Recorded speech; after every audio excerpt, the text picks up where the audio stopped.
Igreja que esteja abrindo a sua Bíblia comigo lá no livro de Salmo, no capítulo 122, e nós faremos a leitura de todo esse salmo de forma alternada.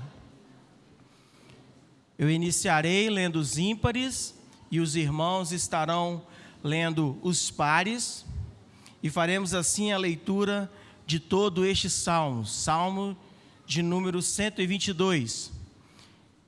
Diz assim a palavra do Senhor: alegrei-me quando me disseram, vamos à casa do Senhor.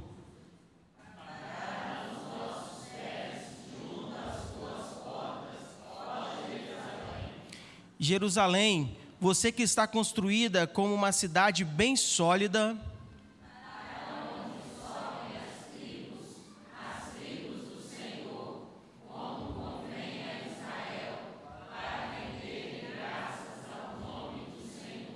lá estão os tronos de justiça, os tronos da casa de Davi.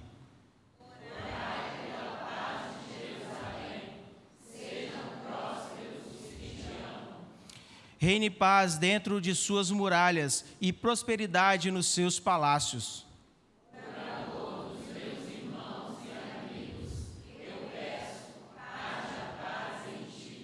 Por amor da casa do Senhor, nosso Deus, buscarei o seu bem. Vamos orar? Pai, a tua palavra ela foi lida e exposta nesta noite, neste momento, e nós carecemos totalmente do esclarecimento do Espírito Santo para que ela possa achar guarida nos nossos corações, Deus. Por isso eu peço ao Senhor que encha os meus irmãos com a tua graça e misericórdia, que o teu Santo Espírito tragam a eles todo o entendimento do Senhor para esta noite, que eles saiam daqui cheios do teu Espírito, para glorificarem através de sua vida e o nome do Senhor ser adorado através deles. É a oração que nós fazemos no nome de Jesus. Amém. Queridos, o livro de Salmos é um livro muito querido, e esse texto de Salmo 122, no mínimo, pelo menos, jogando por baixo, o primeiro versículo é muito conhecido por todos. Alegrei-me quando me disseram, vamos à casa do Senhor. Nós contamos isso com as crianças, né? Alegrei-me quando me disseram, vamos à casa do Senhor. E aí cada um tem umas versões que canta aleluia, aleluia, aleluia, eu vim para adorar ao Senhor, e outros ficam só repetindo isso. O fato é que isso é uma verdade na nossa vida, que nós conhecemos esse trecho.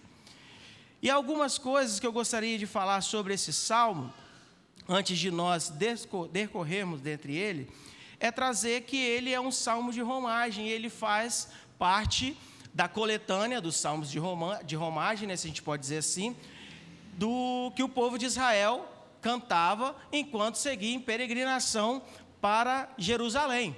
Então, ao mesmo tempo que ele é um salmo de romagem, outros vão caracterizando ele como salmo de peregrinação. E aí, se tratando desse sentido, que ele é um salmo de peregrinação, porque o povo de Israel, as 12 tribos, eles saíam em peregrinação para a cidade de Jerusalém. Eu gostaria de tratar com os queridos sobre o seguinte tema nessa noite: a alegria do peregrino. E quando nós vamos vendo todo o esboço desse salmo, ele vem trazendo um fato dos judeus, que os judeus eles faziam essa peregrinação até Jerusalém, pelo menos uma vez por ano os judeus tinham que fazer essa peregrinação, porque existiam três festas, né, que estavam na lei de Moisés, que todo o judeu tinha que se fazer presente, que era a festa da Páscoa, a festa do Pentecostes e a festa dos tabernáculos. Então, uma vez no mínimo por ano, o judeu ele tinha que fazer toda essa peregrinação até Jerusalém para poder cultuar e adorar a Deus. Isso porque eles só podiam fazer isso, adorar a Deus no templo, apenas 3 vezes no ano, que era nesse período das festas. Os salmos de romagem são salmos de peregrinação que descrevem, através dos cânticos, as experiências que o povo tinha. O povo, eles expressavam através desses cânticos as perseguições, os livramentos, as bênçãos, a busca de socorro, a intercessão deles, o clamor pelo Senhor, o louvor a Deus pelas bênçãos recebidas. Ou seja, então esses salmos de romagem, eles eram expressões de sentimentos e emoções vividas pelo peregrino naquele momento, naquela instância. Algo que é muito familiar às nossas vidas, aos nossos dias de hoje, né? Porque afinal de contas nós somos peregrinos aqui. Nós estamos aqui apenas de passagem, enquanto aqui nós vivemos, nós estamos numa peregrinação rumo a Jerusalém celestial. E como aqui nós acabamos de cantar, nós expressamos os nossos louvores a Deus, a nossa gratidão, a nossa adoração, expressão da nossa fé e de quem é esse Deus e o que esse Deus é para nós. Uma outra questão sobre esse salmo é que esse salmo ele foi composto pelo rei Davi. E como ele morava próximo à cidade de Jerusalém, provavelmente ele nunca fez essa peregrinação. Contudo, os peregrinos eles adotaram esse salmo, eles adotaram esse cântico como se também fosse deles, porque ambos expressam a mesma alegria, o mesmo sentimento quando se refere à casa do Senhor. E aí, pensando nesses 9 versos, eu trouxe aqui uma divisão de 4 assuntos que nós podemos destacar neste salmo. O primeiro assunto ele está unicamente isolado no versículo 1, que demonstra a alegria no convite, quando o peregrino recebe esse convite de ir à casa do Senhor. O segundo assunto ele está limitado ao verso 2, do verso 2 até o verso 5, onde nós vamos ver a admiração do peregrino pela cidade. O próximo assunto nós vamos ver nos versos de 6 a 8, que ele começa a expressar aqui o sentimento dele pela cidade e pela casa de Deus. E encerramos o salmo no verso 9 com uma postura tomada pelo peregrino. Nós veremos aqui nesses versos, nessa distribuição, o que esse salmo ele significou para aqueles peregrinos naqueles dias e o que ele pode significar, ou o que ele deve significar para nós nos dias de hoje. O tema central desse texto, apesar de a gente estar falando da alegria, do peregrino, da satisfação, mas o tema central desse texto é a cidade de Jerusalém. Porque a cidade de Jerusalém foi escolhida para ser sede da casa de Deus. Tanto que o tema proposto da Sociedade Bíblica, né, para este salmo é oração pela paz de Jerusalém. Como nós vamos falar da cidade, esse é o tema principal, central do texto, eu gostaria de trazer algumas informações sobre a cidade de Jerusalém, que vão nos ajudar a entender melhor o salmo quando a gente for começar a percorrer sobre esses versos. Eu vou trazer essa informação que eu quero fazer um convite à igreja para que você esqueça que você está na Igreja Presbiteriana de Nova Brasília e se sinta um peregrino. Eu quero trazer essas informações para vocês, para quando nós chegarmos nos versos, os irmãos possam fechar os seus olhos e imaginar o que aquele peregrino estava sentindo e o que aquele peregrino ele estava deslumbrando, porque tudo isso fez com que ele tivesse uma postura diferente em relação à sua vida e à obra do Senhor na sua vida. Bem, vamos lá. Jerusalém, antes de tudo, ela se chamava Jebus, e ela era habitada pelos jebuseus, povo que foi conquistado pelo rei Davi, e isso ele está registrado lá no livro de 2 Samuel 5, de 6 a 9, e 1 Crônicas 11, de 4 a 8. Jerusalém, depois que ela foi conquistada pelo rei Davi, ela passou a se chamar Cidade de Davi, e posteriormente ela se tornou a capital de Israel. Deus havia muito tempo, lá ainda no deserto, falado a Moisés que quando o povo ele entrasse na cidade prometida, deveria ser escolhido um local, um território entre as 12 tribos, aonde ele deveria ser adorado. Deus ele já tinha falado com Moisés, isso está lá escrito em Deuteronômio capítulo 12, versículo 5, dizendo assim, ó, quando vocês entrarem lá, logicamente que eu estou parafraseando, né, porque eu não vou saber citar todos os versos, versículo a versículo e palavra a palavra, mas resumindo, ele diz assim, olha, quando o povo entrar na cidade de Jerusalém, dentre dos territórios das 12 tribos, vocês vão escolher um local, aonde ali eu serei adorado, e todo o povo terá que ir até esse lugar para poder prestar culto, para poder prestar adoração, e não poderão prestar culto em nenhum outro lugar, a não ser nesse local aonde eu determinar que será o local de adoração. E Deus tinha um motivo para isso. Qual foi o motivo? Por que Deus fez isso? Porque naquela época, tinham muitos, os povos que habitavam aquela terra, né, a terra, tinha muitos deuses pagãos, muitos altares. E aí eu estava vendo estudos de Augusto Nicodemos, né, sobre o tabernáculo, e eu esqueci a outra referência, mas o tabernáculo, o santo tabernáculo de Deus e a casa do Senhor. E aí ele vem dizendo, ele faz uma referência a Jerusalém sobre isso, nessa ocasião, e ele cita uma coisa que ele chegou a ser cômico, porque em tudo quanto é lugar tinha um altar de um Deus. Se você subia num alto monte, numa montanha, tinha um altar de um Deus. Se você descia no rio, tinha um altar de um Deus. Se você ia debaixo de uma árvore, tinha um altar de um Deus. Ou seja, o Deus era o Deus daquele lugar. E isso dava uma sensação, uma vaga sensação de que há vários deuses de formas espalhadas e que eles reinam em únicos locais aonde estão os seus postes ídolos. E aí Deus fala assim, não, eu sou Deus e vou reinar sobre todas as coisas. Então, aonde estiver a minha casa, dali eu empreitarei o meu reinado, e eu serei adorado. Então, para que se diferenciasse daqueles deuses, daquela prestação de culto pagão daquela época, Deus determina um local. E esse local foi escolhido Jerusalém. Quando Davi conquistou Jebus, que passou a se chamar Jerusalém, Deus ordenou que a Arca da Aliança, juntamente com o tabernáculo, fosse levado para lá. E lá no Monte Ancião fosse erguido o tabernáculo, e ali seria o templo, o centro da adoração de todo o povo de Deus.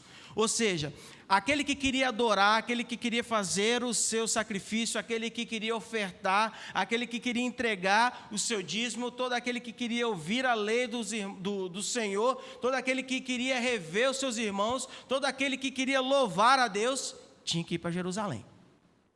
Era o centro religioso do povo judeu. Por isso que Jerusalém se tornou esse centro importante, porque ele se tornou o centro religioso do povo judeu, porque ali estava o tabernáculo, ali estava a Arca da Aliança, ali estavam os sacerdotes, ali estava Deus, e ali era ensinado sobre a lei de Deus para o seu povo. Muito tempo depois, Jerusalém também se tornou a capital do reino. Era lá onde estava o trono de Davi, era de lá que Davi reinava. E nós lembramos, né, da promessa que foi feita ao rei Davi, quando ele foi ungido e falou que nunca faltaria descendência da linhagem de Davi para reinar sobre o povo de Israel. Por isso que ele fala que ali estavam os tronos de Davi. No centro dessa cidade, a cidade que era cercada pelas suas muralhas, apesar de já estar situada num local estratégico, né, alto, bem visto, porém estratégico, de difícil acesso, ela era cercada pelas suas grandes muralhas, e elas eram tão grandes que haviam vários portões, e todos eles devidamente protegidos, para que quando viesse algum ataque, fossem ali obstruídos os soldados, para que eles pudessem defender a cidade. E no centro dessa cidade, no meio dessa muralha toda, estava o tabernáculo do Senhor, que era a representação da presença de Deus no meio do seu povo. E de vez em quando, de tempo, Deus descia, via a nuvem da glória do Senhor descia sobre o tabernáculo e enchia todo o tabernáculo. E por que eu estou frisando a palavra tabernáculo? Porque nessa época ainda não havia sido construído o templo. O templo do Senhor, na cidade de Jerusalém, só foi construído anos depois pelo rei Salomão, que foi filho de Davi. Então, queridos, esse é o cenário histórico da cidade de Jerusalém, do porquê da importância da cidade de Jerusalém, porquê que as 12 tribos, eles se juntavam, saíam nessa peregrinação para ir até Jerusalém, porque Jerusalém, ela era o centro religioso, o centro comercial, o centro político, era tudo da vida do judeu, era a cidade de Jerusalém. Por isso que quando o peregrino era chamado para ir até a casa do Senhor, ele expressava essa alegria no convite, que nós vemos no verso 1. Alegrei-me quando me disseram, vamos à casa do Senhor. Meus irmãos, o coração desse peregrino está vibrante. Esse coração ele está alegre, porque chegou o dia, é agora.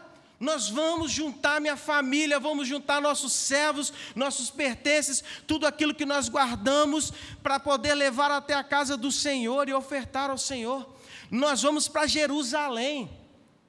É ali onde nós vamos poder cultuar a Deus, onde nós vamos poder fazer os nossos sacrifícios, nós vamos dizimar, nós vamos agradecer a Deus por tudo que Ele fez a nós. Chegou o dia, vamos à casa do Senhor, nós vamos rever os nossos irmãos, os nossos amigos que há tempos nós não vemos.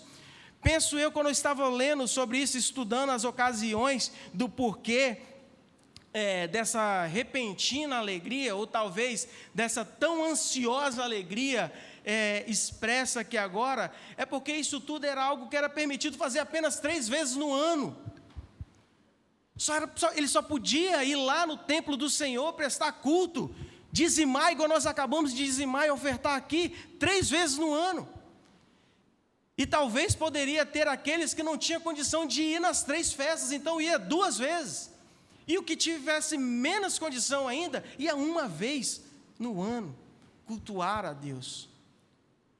Por isso que o coração do peregrino, quando ele escuta, fala bem assim, olha, no próximo final de semana, o feriadão está chegando, e nós vamos rumo a Jerusalém, porque é o dia da festa. Chegou a Páscoa, ou chegou o tempo de comemorar o Pentecostes, ou chegou o tempo de celebrar a festa do tabernáculo, nós vamos cultuar ao Senhor. E o coração do peregrino, ele vibra com essa notícia, ele pulsa diferente, ele bate de forma mais acelerada, porque o anseio de estar na presença do Deus vivo, o Deus que o protege, o Deus que o sustenta, que provê todas as coisas, o dia de estar na presença desse Deus está chegando. Por isso que eu estou alegre. Meu coração pulsou de alegria quando me disseram, vamos à casa do Senhor. Então o peregrino, ele sai pelo deserto, pelas vilelas, pelas ruas, pelas estradas, pelas montanhas, peregrinando até chegar em Jerusalém.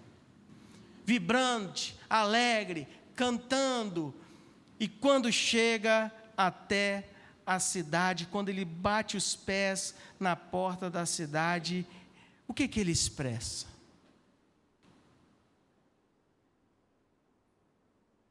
Pararam os nossos pés junto às portas, ó Jerusalém. Jerusalém, você que está construída como uma cidade bem sólida, para onde sobem as tribos do Senhor, como convém a Israel, para renderem graças ao seu nome, ao nome do Senhor. Lá estão os tronos de justiça, os tronos da casa de Davi. Quando o peregrino chega até a cidade, ele não consegue conter a sua admiração pela cidade. E ele começa a fazer aqui uma discriminação do que os seus olhos começam a enxergar da cidade quando ele chega lá. O peregrino, ele entra pela porta da cidade e ele começa a se deslumbrar com tudo aquilo que os seus olhos podem ver. E aí fala assim, Rafael, mas poxa, ele chegou na cidade, ele já não foi lá? Ele já foi lá, mas geralmente ele vai apenas 3 vezes no ano. Pode ser que ele chega lá, tenha tido uma reforma, né? Dado uma restauradazinha num portão. Se eles eram caprichosos, igual nós somos com os nossos templos hoje, né? Deram uma pintadinha no portão, mudaram o tom da muralha, não sei. Mas ele se deslumbra com a cidade. Não só por causa disso, porque a cidade é o centro religioso e o Senhor se faz presente naquele lugar. E ele começa a contemplar tudo que há na cidade. Ele vai olhando as muralhas, ele vai olhando as pessoas andando pelas ruas da cidade, e ele vai vendo os portões de acesso, e quando ele olha para o centro da cidade, ele enxerga o tabernáculo do Senhor. Lá está o tabernáculo, é lá que está guardada a tenda, é lá que está guardada a arca, naquela tenda, é onde está a arca do Senhor, é onde a presença do Senhor está guardada, é lá dentro, é no tabernáculo. Ele olha para o outro lado, vê os tronos de Davi, ali está o reinado do Senhor, o rei que o Senhor ungiu para governar o seu povo, o homem que julga as necessidades do povo, julga as causas do povo, o homem que no tempo de guerra se levanta e sai em guerra para poder defender o povo, está ali na cidade de Jerusalém, e ele começa a deslumbrar com tudo aquilo. Jerusalém, você que está construída como uma cidade bem sólida, aquela cidade ela era fortificada, aquela cidade ela foi preparada para justamente oferecer segurança, é a resistência do povo de Israel está em Jerusalém.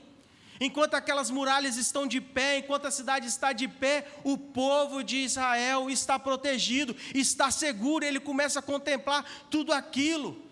Você, Jerusalém, uma cidade bela, esbelta, fortificada, aonde os nossos inimigos se levantam e padecem, e perecem, mediante a sua magnitude. No verso 4, ele começa a falar da unidade do povo. Jerusalém, para onde sobem os povos, as tribos, das tribos do Senhor, como convém a Israel, para renderem graças ao nome do Senhor. É um momento propício, de todo o povo estar reunido em um único lugar. E aí, vem o pessoal da tribo de Judá, o pessoal da tribo de Levi, o pessoal da tribo de Dan, o pessoal da tribo de Simeão, e todas as tribos estão reunidas ali no povo, num ajuntamento santo, e não estão ali por acaso, eles estão ali para quê? Para render graças ao nome do Senhor.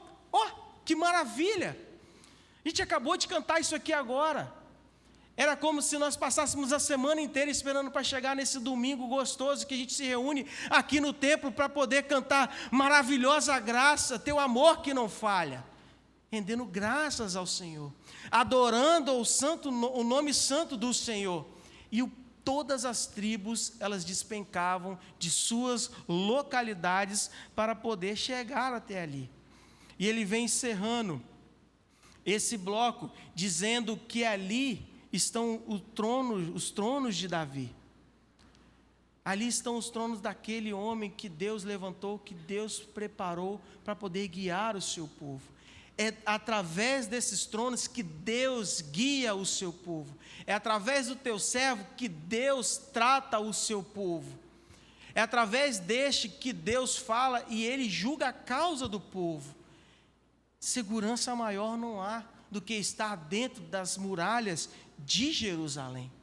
E aí, como se fosse uma espécie de poesia, nós vemos nesses versos o peregrino expressando a sua admiração pela cidade de Jerusalém.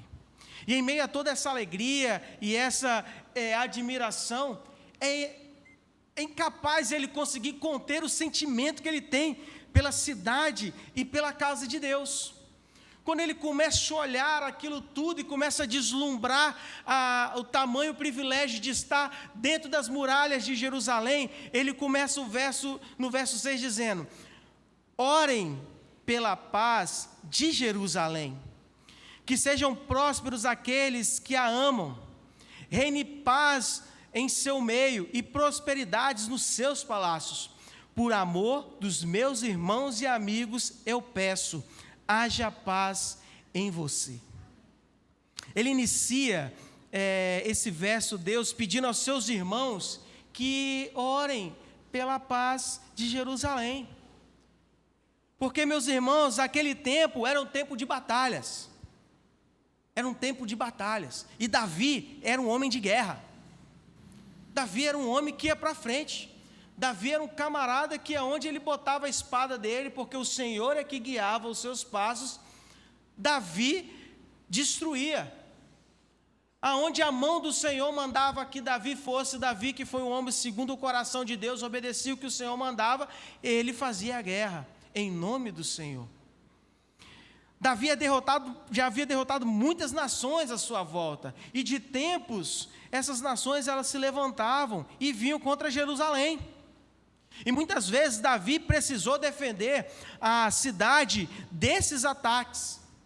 Por isso que o peregrino, ele ora pela paz de Jerusalém, porque somente se houver paz, é que o peregrino, ele pode ir até Jerusalém para cultuar. Se as vésperas da festa da Páscoa, ou dos tabernáculos, ou do Pentecostes, estivessem em tempo de guerra, o povo não ia para o templo. O povo não ia para casa, não existia tempo. O povo não ia para Jerusalém. O povo não ia até o tabernáculo. Por isso que ele intercede por paz em Jerusalém. Porque havendo paz em Jerusalém, o tempo sendo tempo de paz, o povo ele pode sair em peregrinação até Jerusalém. No verso 7 ele já pede diferente. No verso 6 ele começa dizendo que haja paz na cidade, além dos muros. Mas ele também pede que haja paz dentro dos muros. Porque às vezes pode ter problema dentro da cidade. Às vezes pode haver guerra dentro da cidade. Não tem guerra lá fora, mas tem guerra aqui dentro. E ele intercede pela paz, reine paz dentro de suas muralhas e prosperidade nos seus palácios. Ele pede que haja paz entre os moradores, ele pede que haja paz entre os peregrinos, ele pede que haja paz entre todos aqueles que adentram a cidade, não somente fora da cidade, mas também dentro da cidade. E muito além disso, ele pede por prosperidade ao rei, que haja prosperidade nos seus palácios. Ele clama para que o Senhor faça a vida do rei próspero, porque esse rei já mostrou que é um rei justo, que é um rei temente ao Senhor, e toda vez que o rei prospera, a cidade prospera. E ele vem clamando isso, que Deus abençoe o rei com prosperidade, para que o seu povo seja abençoado. No verso 8 ele vem dizendo: por amor dos meus amigos, dos meus irmãos e amigos, eu peço, haja paz em você. Ele intercede para que haja paz na cidade, porque havendo paz, todos podem subir para as festividades. Havendo paz, todos podem subir para cultuar a Deus e ao Senhor. Todos podem subir para ofertar, todos podem subir para dizimar. Havendo paz, o produtor ele pode plantar, ele pode produzir, ele pode colher, ele pode vender. E ele fornecendo para os comerciantes, o comércio ele pode funcionar normalmente dentro da cidade. E com isso, toda a cidade prospera. Isso tudo depende da paz. Haja paz em você. Orem, meus irmãos, pela paz de Jerusalém, para que haja paz tanto fora dos muros como dentro dos muros, para que a cidade possa prosperar, para que nós possamos continuar cultuando, para que nós possamos continuar ofertando, para que nós possamos continuar adorando a Deus, para que o reino seja próspero. Diante disso tudo, depois de admirar, interceder pela cidade, é hora do peregrino tomar uma atitude. E aí, mediante a tudo isso, ele toma uma postura. Ele se decide firmemente. Ele diz: por amor à casa do Senhor, nosso Deus, buscarei o seu bem. Por amor à casa do Senhor, nosso Deus, buscarei o seu bem. Por amor à casa de Deus, que está no centro de Jerusalém, ele decide buscar pelo bem da cidade. E de que forma ele vai buscar o bem da cidade? buscar o bem da cidade implica em algo que ele já começou aqui. Primeiro, interceder pela cidade, orar pela cidade. E não somente eu orar pela cidade, é eu motivar o meu irmão, o meu próximo, para que ele possa orar pela cidade também. Vamos interceder pela cidade, para que a nossa cidade continue bem fortificada, para que a paz reine no seu meio, para que a paz reine entre nós. Mas muito além disso, implica também em proteger a cidade, defendendo ela em tempos de guerra. Implica em contribuir financeiramente, entregando seus dízimos e ofertas, como eles faziam anualmente, né, de 2 vezes, 1 vez ou 3 vezes ao ano, quando eles iam cultuar a Deus. Se fazer presente nas grandes festas, como a lei ordenava.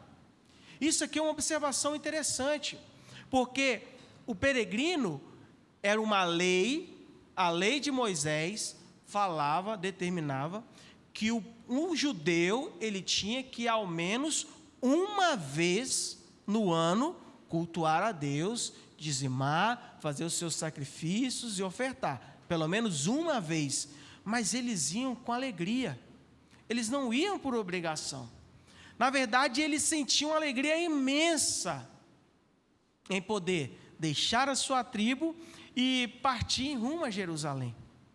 Seria dessa maneira que ele buscaria o bem da cidade, não somente orando a Deus, intercedendo a Deus, pedindo para que ele derramasse as suas bênçãos sobre a cidade, porque realmente, se não fosse Deus, não adiantaria ele fazer nada. Mas ele se decide em não somente orar, mas também fazer tudo aquilo que estivesse a seu alcance, ou seja, tudo aquilo que depender de minhas forças, assim eu também farei.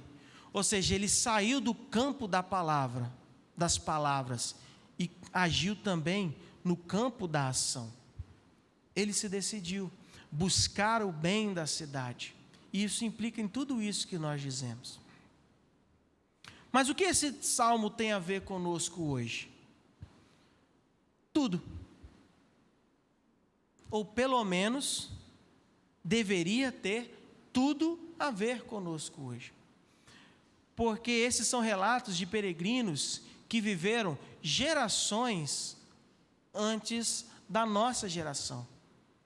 Mas independente da geração, nós também somos peregrinos. Nós somos os peregrinos de hoje.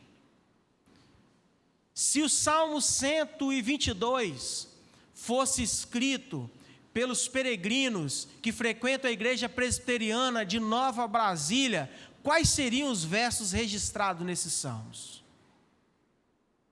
O que estaria escrito nesses 9 versos?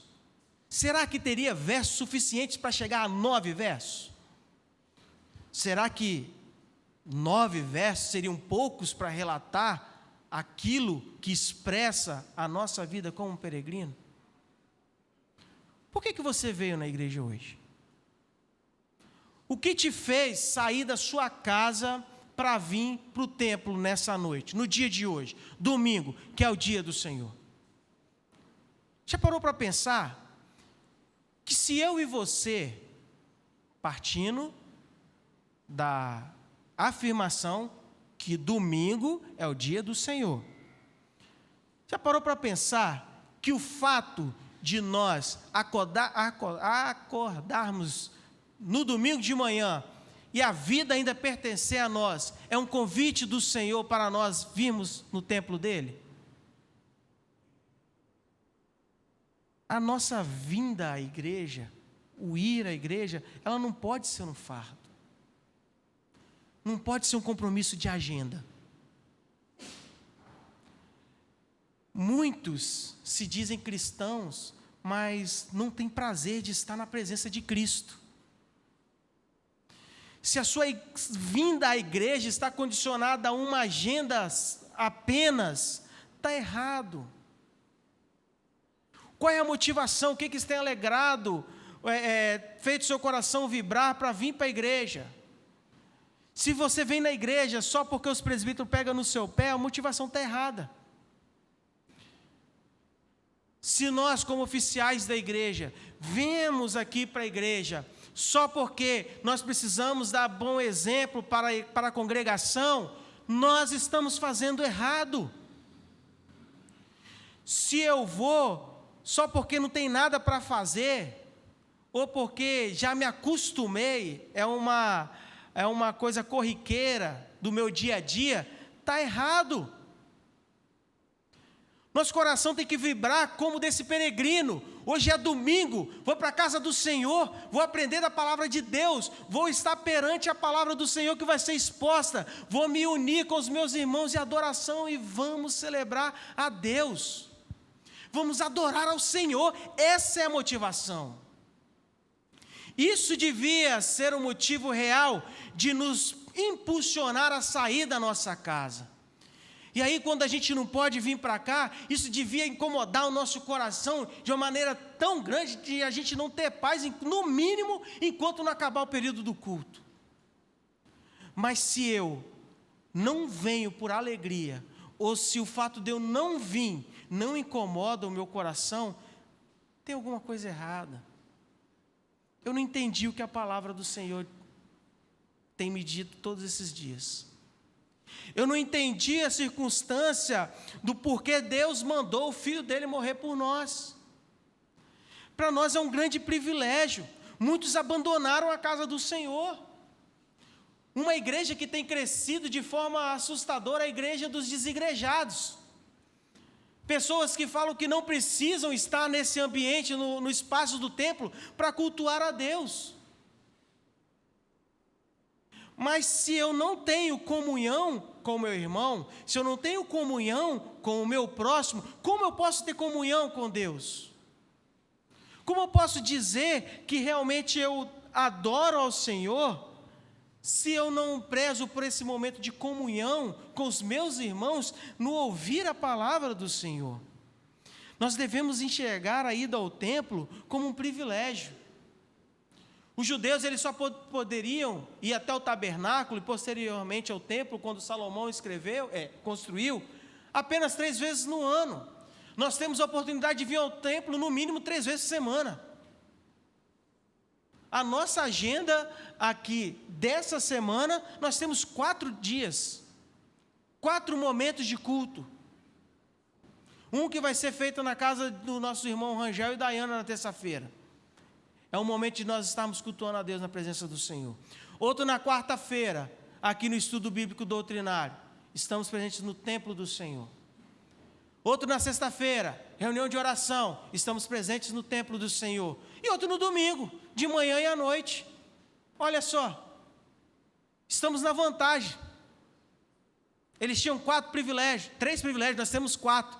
A gente está infinitamente na vantagem, porque eles tinham 3 privilégios, 3 momentos no ano. Nós temos 4 por semana. E aí eu não vou fazer a matemática do ano não, porque não quero passar vergonha. Nós podemos cultuar a Deus de forma livre.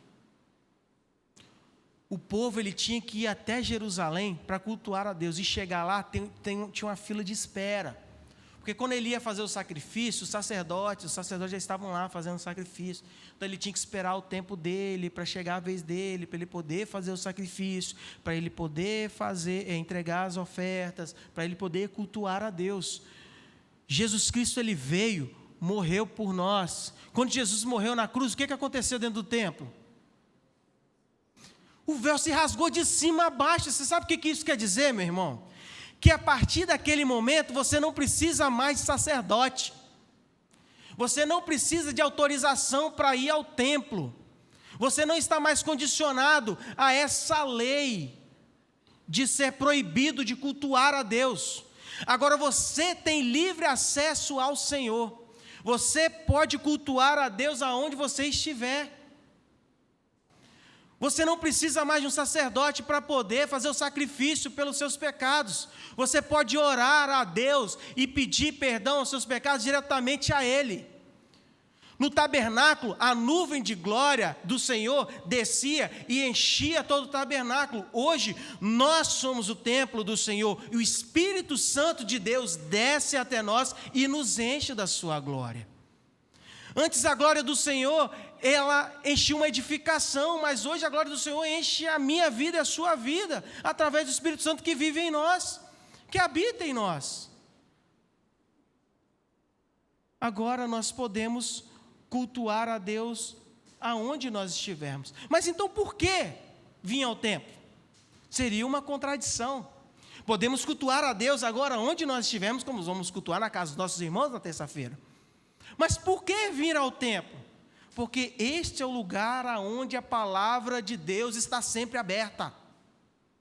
Esse é o lugar aonde foi escolhido para a palavra de Deus estar aberta, está sendo transmitida a todos aqueles que quiserem ouvir. A igreja, apesar de ser uma instituição privada, ela é pública. Se a pessoa quiser entrar através daquela porta, nós não podemos proibir, nós nem devemos, né? Cá para nós nem devemos. Mas é o lugar aonde estiver sendo pregada a palavra de Deus, qualquer um que passar pelo portão, estiver a curiosidade, falar bem assim, o que está acontecendo ali dentro? Ele vai entrar por essa porta e vai ouvir a palavra do Senhor sendo pregada. É aqui, na igreja, aonde nós nos edificamos mutuamente. É aqui na igreja onde nós temos um renovo espiritual. O Senhor escolheu trabalhar através da sua igreja, para que o evangelho dele prosperasse, para que o evangelho dele avançasse. Por isso que nós estamos aqui nesse templo, cultuando a Deus, adorando a Deus. Nós devemos ansiar por esse momento, como o salmista ansiou. Sábado passado nós estávamos na casa da irmã Aliene, do irmão Jefferson, junto com a MP, né, o MP lá em casa, e nós estávamos estudando lá, pelo diácono Natan Valim, o Salmo 42. E aí no 42, eu não lembro se no 5, acho que é no 5 e no 8, né, o salmista chega e fala assim, porque andas abatido, ó minha alma, descansa no Senhor, porque eu ainda te louvarei. Naquela época, na escritura deste Salmo 42, quando ele foi escrito, o rei Davi ele estava sob perseguição do rei Saul. Na época não era rei Davi ainda, né? Davi estava sob perseguição do rei Saul. Saul estava querendo matá-lo, ele estava fugido da terra. E aí ele começa a escrever sobre a angústia da alma que ele estava sentindo. A alma dele estava angustiada, porque ele estava longe da cidade, porque ele não poderia ir até ao tabernáculo do Senhor prestar culto, porque ele estava longe da presença de Deus, e a alma dele estava atribulada, estava angustiada. Quando nós vamos no livro de Salmos, ainda no livro de Salmos, no número 84, nós vemos uma declaração dele, quão amáveis são os teus tabernáculos, Senhor dos exércitos. A admiração, o gosto, a minha alma suspira e desfalece pelos teus átrios, onde o pardal encontrou casa, e a andorinha, ninho para si. Mas eu, Senhor, encontrei os teus altares. Esse deveria ser o desejo da nossa alma, o anseio da nossa vida. Essa deveria ser o motivo da nossa alegria. Devemos nos alegrar como salmista, nós vamos cultuar a Deus. Nós vamos poder entregar as nossas ofertas, nós vamos poder rever os nossos irmãos, pessoas que às vezes a gente passa a semana inteira sem ver, e a única oportunidade que tem é aqui no domingo. E aí o tio Flor, né, o diácono Floriano, fala assim, faz o seguinte, mata uma galinha, né? Faz uma galinha e vamos botar, e vamos conversar lá, porque a gente se vê pouco às vezes, e no momento que a gente se vê, a gente quer gastar tudo aquilo que a gente não conseguiu em 10 minutos, e aí esses 10 minutos vira 20, 30, 40, 50, e os diáconos ganham companhia para fechar a igreja. Essa deveria ser o nosso entendimento desse privilégio, e não negociar e estar aqui por nada. Aqui onde nós podemos erguer as nossas vozes em louvor junto a Deus, e a igreja clamar todas juntas, Maranata, Cristo, Filho, Mestre, vem Senhor Jesus. Olha que maravilha. Eu imagino que os irmãos não sentiriam a mesma graça cantando essa música sozinho dentro de casa. Tão bonito que foi, eu gosto dos instrumentos, né? Isso é uma maravilha. Mas quando os instrumentos cessaram, a igreja encerrou cantando uníssono em somente as vozes. Que coisa linda! É lindo de se ouvir. E aí não consigo entender como é que isso pode ser negociado por nossas vidas de a gente abrir mão de momentos como esse. Essa unidade, ela é essencial para a vida do crente, porque ela fortalece os laços fraternais e promove a edificação da igreja. A igreja cresce junta. Se eu pedir aqui para algum dos irmãos, aqueles que têm experiência de quando teve alguma provação, alguma dificuldade na sua vida, um momento difícil em que foi abraçada pela igreja. O que é mais comum a gente ver nos nossos grupos de aviso, nossos grupos de WhatsApp da igreja, dos irmãos expressando o seu agradecimento? Gostaria de agradecer muito a igreja porque nós nos sentimos muito abraçados.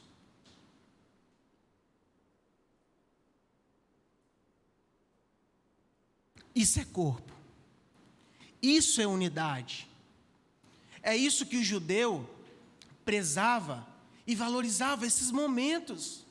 Porque aqui é onde nós conseguimos expressar a verdadeira representação do corpo de Cristo, do que é ser corpo de Cristo. No nosso corpo físico natural, quando a Sara está lá sentada lá. Sara, essa semana teve um acidente com ela dentro de casa lá, ela bateu o dedinho minguim na quina da parede lá para socorrer o Isaac.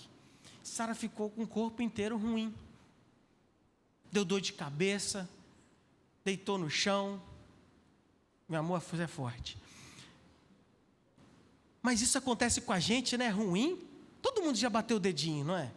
Bateu a mão. E o corpo inteiro sente, não é? E a igreja é isso. Quando alguém está passando com alguma dificuldade, a igreja inteira sente. Você sabe por quê? Porque vive essa unidade. Porque como nós estamos aqui juntos, os nossos laços fraternais, eles são fortificados. É através desse ajuntamento que a igreja vai testemunhar a graça do Senhor, a glória, o amor e a misericórdia. O evangelho do Senhor, ele é transmitido através dessa unidade da igreja. A primeira igreja constituída, a igreja primitiva, ela entendeu isso. O que a gente vê registrado em Atos 2, de 42 a 47? Não fala que aqueles que creram tinham tudo em comum e permaneciam unânimes no templo, nas orações, na doutrina dos apóstolos, na comunhão do pão, e aí eles viviam de casa em casa, né? De alegria, dividiram o alimento, com alegria singela no coração. E o que acontecia? O que acontecia quando o povo via aquilo? O povo, eles contavam com a graça do povo através do testemunho.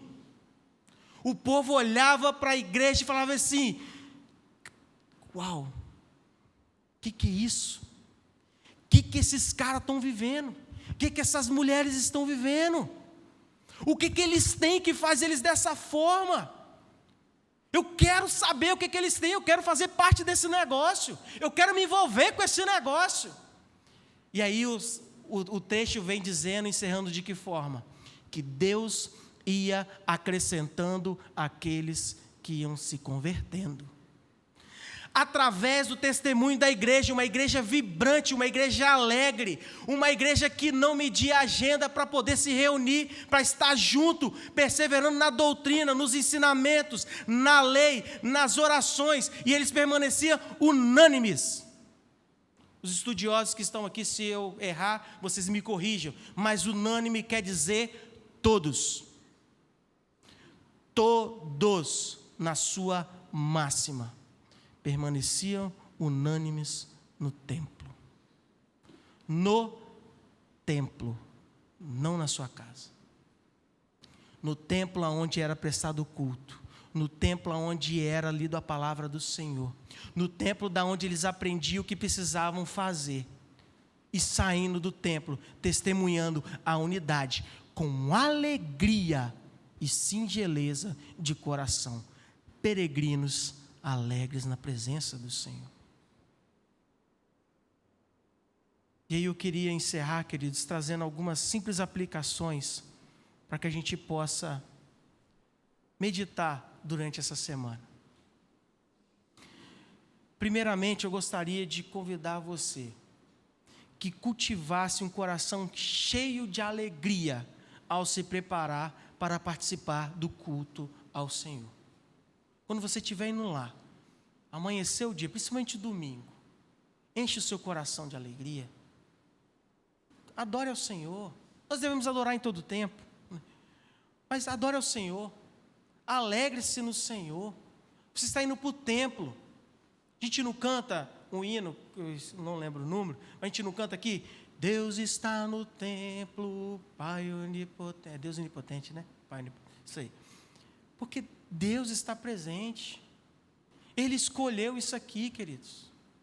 Ele não precisa disso aqui, mas Ele escolheu. A igreja é um plano de Deus na sua vida.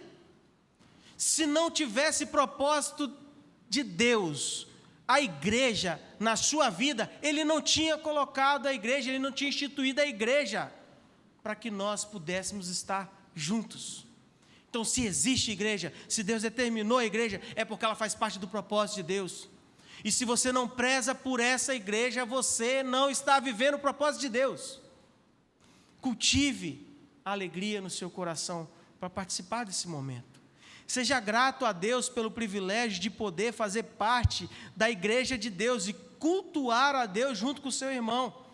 A igreja faz parte deste plano também. Busque a unidade com seus irmãos e irmãs da fé. Seja humilde para resolver conflitos, perdoar e servir a uns outros. Não busque no seu irmão o que ele possa fazer por você, mas busque em você o que você pode fazer para o seu irmão. Você vai ver que vai ser muito mais fácil para a gente poder conviver em unidade. E pensando nessa temática de conviver em unidade, quero te dizer, meu irmão, que a igreja, ela é feita de pecadores. Pecadores arrependidos e remidos pelo sangue de Jesus. Mas ela é feita de pecadores. Isso quer dizer o quê? Que ela é cheia de defeitos. Ela tem muitos defeitos. Não deixe que os defeitos da igreja te desanime. Não venha para a igreja para ficar olhando para o homem. Porque se você vir para a igreja para olhar para o homem, você vai tropeçar, você vai errar, porque eu sou falho. Às vezes eu erro tentando acertar, nós erramos tentando acertar, mas erramos. Por isso que nós não devemos olhar para o homem, nós devemos olhar unicamente para Deus. Então, não deixe que os defeitos da igreja te desanime. Mas pelo contrário, ore. Ore pela igreja. Interceda pela igreja. Peça a Deus para que ela dê sabedoria para a liderança. Peça para que ela guie a liderança da igreja. Para que, mesmo que eles tenham errado, eles possam enxergar o erro e se retratar do erro e depois, posteriormente, tentar fazer certo novamente. Mas ore pela igreja. Não simplesmente vire as costas, interceda por ela e interceda pela congregação, para que Deus possa derramar a sua graça, a sua misericórdia, para nos dar o entendimento, para olhar para a nossa liderança e entender que eles são homens falhos, mas também nos dá a graça para entender que nós não devemos olhar para a vida deles, mas olhar para o Senhor da graça. Busque o bem da igreja. De que maneira? Participe das suas atividades. Participe das atividades da igreja. Dessa maneira você vai estar buscando o bem da igreja. Às vezes a gente costuma olhar, né? Mas a igreja tal é tão animada, a igreja tal tem tantos jovens, a igreja tal tem isso e tudo e tal. Você já parou para perceber que geralmente os membros dessas igrejas, eles estão todos lá? E a gente gasta um tempo olhando a grama do vizinho e esquece de cortar a nossa? De dar aquela poldada, aquela parada?